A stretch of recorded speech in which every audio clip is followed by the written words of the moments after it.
Hello students, welcome to Vishmal educational channel. ఈరోజు మనం మాట్లాడుకోబోయే టాపిక్ ప్రయారిటీ సెక్టర్ లెండింగ్.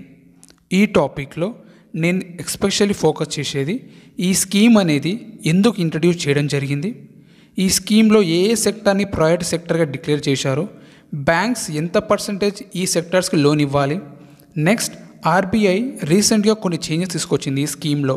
ఆ చేంజెస్ ఏంటో ఈ లెక్చర్లో మీకు ఎక్స్ప్లెయిన్ చేయడం జరుగుతుంది. ఫస్ట్, ప్రయారిటీ సెక్టర్ లెండింగ్ అనే స్కీమ్ ఎందుకు ఇంట్రడ్యూస్ చేశారో తెలుసుకుందాం. ఇది ఇంట్రడ్యూస్ చేసింది RBI, reserve bank of India. ఎందుకంట మొత్తం 2 పర్పసెస్. ఒకటేమో ఫైనాన్షియల్ ఇంక్లూజన్, అంటే ఎంతోమంది పీపుల్స్ని బ్యాంకింగ్ సెక్టార్స్లో ఇంక్లూడ్ చేసుకోవడానికి. సెకండ్ ఏమో వల్నరబుల్ సెక్టార్స్ వాళ్ళని డెవలప్మెంట్ చేయడానికి. అంటే ఏ విధంగా డెవలప్మెంట్ చేస్తారంట, ఒక చిన్న ఎగ్జాంపుల్ తీసుకుందాం. అగ్రికల్చర్ సెక్టార్ ఉందండి. ఈ సెక్టార్లో ఉన్న ఫార్మర్స్కి బ్యాంక్స్ దగ్గర నుంచి లోన్ రావాలంటే చాలా కష్టం. దానికి ఏవైనా కారణాలు ఉండవచ్చు. అయితే ఫార్మర్స్ సరైన ష్యూరిటీ ఇవ్వకపోవచ్చు, లేదా ఫార్మర్స్ ఇంతకుముందు చాలాసార్లు డిఫాల్ట్ చేసి ఉండొచ్చు, అంటే లోన్స్ టైంకి పే చేయకుండా. ఇలా ఏవేవో కారణాల వల్ల బ్యాంక్ వాళ్ళు ఫార్మర్స్కి లోన్స్ ఇవ్వడం స్టాప్ చేశారు.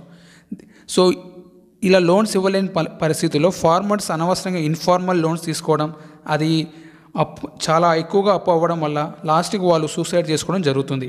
సో ఇలా ఉత్తి అగ్రికల్చర్ సెక్టరే కాదు, ఇంకా చాలా సెక్టార్సే ఉన్నాయి. ఆ సెక్టార్స్ అన్ని కామన్గా ఏమంటున్నాం ఇక్కడ, వల్నరబుల్ సెక్టార్స్ అంటున్నాం. సో ఇలా ఎన్నో సెక్టార్స్కి లోన్స్ ప్రొవైడ్ చేయాలనే ఇంటెన్షన్తో ఆర్బీఐ ప్రయారిటీ సెక్టార్ లెండింగ్ అనే స్కీమ్ ఇంట్రడ్యూస్ చేసింది. ఈ స్కీమ్ ఎలా వర్క్ చేస్తుంది దాని గురించి ఒక చిన్న ఎగ్జాంపుల్ తీసుకుందాం. ఒక హెచ్డిఎఫ్సి అని ఒక కమర్షియల్ బ్యాంక్ ఉంది.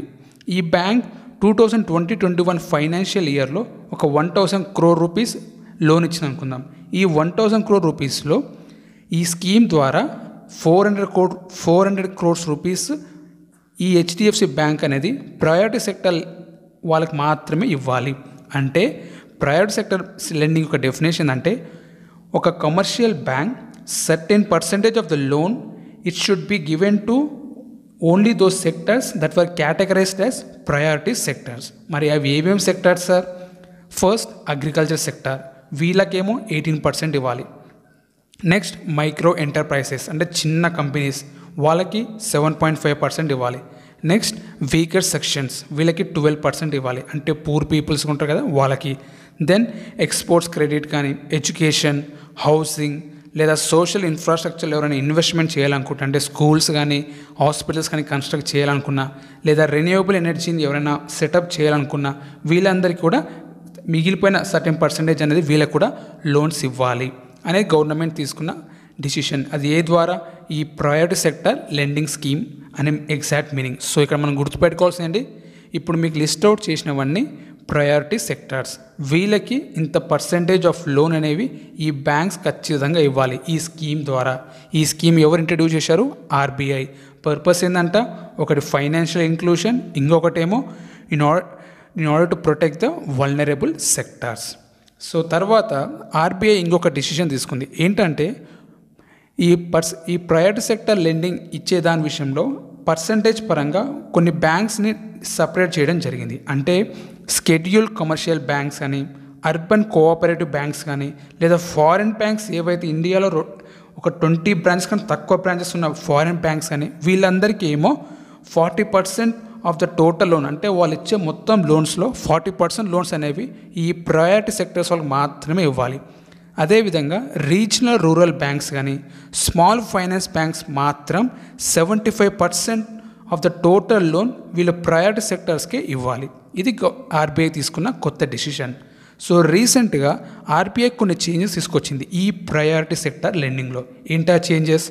First, regional disparity. In order to address regional disparity, అంటే కొన్ని డిస్ట్రిక్ట్స్లోనేమో ఈ స్కీమ్ ద్వారా చాలా బెనిఫిట్స్ పొందారు, అంటే చాలా ఎక్కువ రెవెన్యూ వచ్చింది వాళ్ళకి, చాలా ఎక్కువ లోన్స్ తీసుకున్నారు. ఆ డిస్ట్రిక్ట్స్ ఆల్మోస్ట్ చాలా వరకు బెనిఫిట్ అయ్యాయి. కానీ కొన్ని డిస్ట్రిక్ట్స్ మాత్రం వేరే డిస్ట్రిక్ట్స్తో కంపేర్ చేస్తే వీళ్ళకి ఈ స్కీమ్ ద్వారా లోన్స్ చాలా తక్కువగా వచ్చాయి.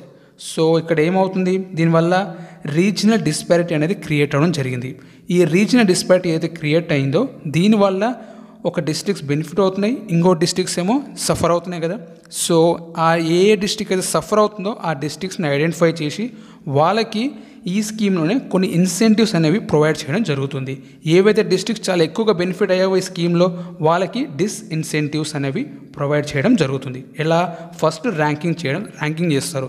ఈ ర్యాంకింగ్లో టాప్ ర్యాంక్ ఉన్న వాళ్ళకేమో ఇన్సెంటివ్స్, లో ర్యాంక్ ఉన్న వాళ్ళకేమో ఇన్సెంటివ్స్ ప్రొవైడ్ చేయాలనేది ఇంటెన్షన్. సో ఫస్ట్ చేంజ్ ఏంటంటే to address regional disparity in the flow of priority sector lending credit limits. Second ఏంది? ఫార్మర్ ప్రొడ్యూసర్ ఆర్గనైజేషన్ వాళ్ళకి ఇచ్చే క్రెడిట్ లిమిట్ అనేది పెంచడం జరిగింది. ఎంత? అది 5 crores పర్ బారోయింగ్ ఎంటిటీ. అంటే ఇక్కడ ఏంది? మనకి కాంట్రాక్ట్ ఫార్మింగ్ అనేది తెలుసు కదా. కాంట్రాక్ట్ ఫార్మింగ్లో ఏముంటుంది? ఒక ఫార్మర్ ఏదైనా క్రాప్ కల్టివేట్ చేయడానికి ముందే ఒక ప్రైవేట్ కంపెనీ వాళ్ళతో డీల్ చేసుకుంటాడు. ఏమని? ఈ క్రాప్ ఏదైతే హార్వెస్టేషన్ అయిపోయిన తర్వాత ఈ క్రాప్ మాకే అమ్మాలని చెప్పేసి ఈ ప్రైవేట్ కంపెనీ వాళ్ళతో డీల్ చేసుకుంటారు. దానికి ప్రైవేట్ కంపెనీ వాళ్ళు ఇంత అమౌంట్ ఇస్తామని ముందే చెప్తారు కదా. సో ఇలా ఈ డీల్స్ మనం ఏమంటాం? కాంట్రాక్ట్ ఫార్మింగ్ అంటాం. సో ఈ కాంట్రాక్ట్ ఫార్మింగ్లో ఉన్న ఫార్మర్స్ అందరు కలిసి ఒక ఆర్గనైజేషన్ క్రియేట్ చేసుకుంటారు. ఆ ఆర్గనైజేషన్ ఏమంటున్నా? ఫార్మర్ ప్రొడ్యూసర్ ఆర్గనైజేషన్ అంటున్నా. వీళ్ళకి ఈ ప్రయారిటీ సెక్టర్ లెండింగ్లో లోన్స్ అనేవి గవర్నమెంట్ ఇంక్రీజ్ చేసింది. ఎంతది? ఇలా ఆర్గనైజేషన్స్ ఏవైతే ఉన్నాయో వాళ్ళు 5 crores దాకా బ్యాంక్స్ దగ్గర నుంచి లోన్స్ తీసుకోవచ్చు. వాళ్ళు 5 crores దాకా లోన్ తీసుకుంటే అది ప్రయారిటీ సెక్టర్ లెండింగ్ కిందకి వస్తుందని ఆర్బీఐ తీసుకున్న న్యూ చేంజెస్. నెక్స్ట్ థింగ్ ఏంది? రెన్యూవబుల్ ఎనర్జీకి సంబంధించి. సో ఇక్కడ ఏమవుతుంది? ఎవరైనా ఫార్మర్స్ సోలార్ పవర్ ప్లాంట్స్ పెట్టాలనుకుంటే లేదా బయోగ్యాస్ ప్లాంట్స్ పెట్టాలనుకుంటే వీళ్ళు ఇలా ఈ రెన్యూవబుల్ ఎనర్జీ సెక్టర్కి సంబంధించిన ప్లాంట్స్ పెట్టాలనుకుంటే వీళ్ళు బ్యాంక్స్ దగ్గర నుంచి లోన్స్ తీసుకోవచ్చు. ఎంతవరకు? 30 crores దాకా లోన్స్ తీసుకోవచ్చు. సో వీళ్ళు 30 crores దాకా లోన్స్ తీసుకుంటే ఇది ప్రయారిటీ సెక్టర్ లెండింగ్ కిందకి వస్తుందని ఆర్బీఐ తీసుకున్న న్యూ చేంజెస్. ఇది ఎందుకు? In order to push the renewable energy. Next thing ఏంది? స్టార్టప్స్.